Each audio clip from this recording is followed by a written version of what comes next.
कोल्हापूर जिल्ह्यातील गडहिंग्लज येथील नेहरू नगरमध्ये राहणाऱ्या शोभा सदाशिव धनवडे वय वर्ष 62 या महिलेला मोटरसायकलवर बसवून नेऊन तिच्या अंगावरचे 6,61,000 रुपये किमतीचे दागिने काढून तिच्या तोंडात बोळा कोंबून गळा आवळून खून केल्याचा प्रकार काल रविवारी घडला होता।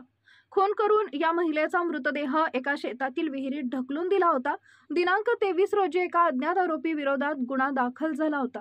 पोलीस अधीक्षक महेंद्र पंडित यांच्या सूचनेनुसार स्थानिक गुन्हे अन्वेषण शाखा कोल्हापूर, चंदगड, आजरा, नेसरी पोलीस स्टेशनकडील अधिकाऱ्यांची पथके तयार करून तपास सुरू केला होता।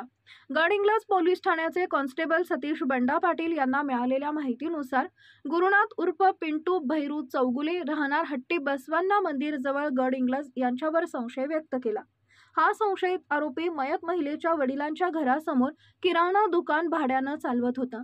सदर इमारतीचं बांधकाम केल्यानं किराणा दुकान बंद झालं होतं, त्यामुळे तो आरोपी एका ट्रॅक्टर शोरूम मध्ये वॉचमनचं काम करत होता। आरोपीनं घर बांधण्यासाठी व गाडीसाठी 12,000 रुपयाचं कर्ज काढलं होतं। ते फेडता येत नसल्यानं मयत महिलेकडून त्यानं उसने 10,000 रुपये घेतले होते।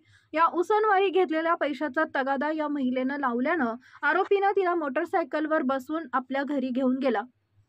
तिचा दोरीनं गळा आवळून खून केला व अंगावरील सोन्याचे गंठण, मणी, मंगळसूत्र, 2 अंगठ्या, कानातील कर्णफुले व मोबाईल असा एकूण 6,61,000 रुपयांचा ऐवज त्यानं लंपास केला। त्यानंतर मारुती ओमनी गाडीत प्रेत ठेवलं आणि रविवारी सकाळी हा मृतदेह शेतातील विहिरीत टाकला। सदर आरोपीला ताब्यात घेतले असून त्यानं गुन्ह्याची कबुली दिली आहे। सदरची कामगिरी गडहिंग्लज अप्पर पोलीस अधीक्षक निलेश खाटमोडे पाटील, रामदास इंगवले यांच्या मार्गदर्शनाखाली स्थानिक गुन्हे अन्वेषण शाखेच्या पथकानं हा गुन्हा उघडकीस आणला। गुन्ह्यात वापरण्यात आलेली मोटरसायकल व ओमनी कार जप्त केली आहे। Subscribe now and press the bell icon. Never miss an update.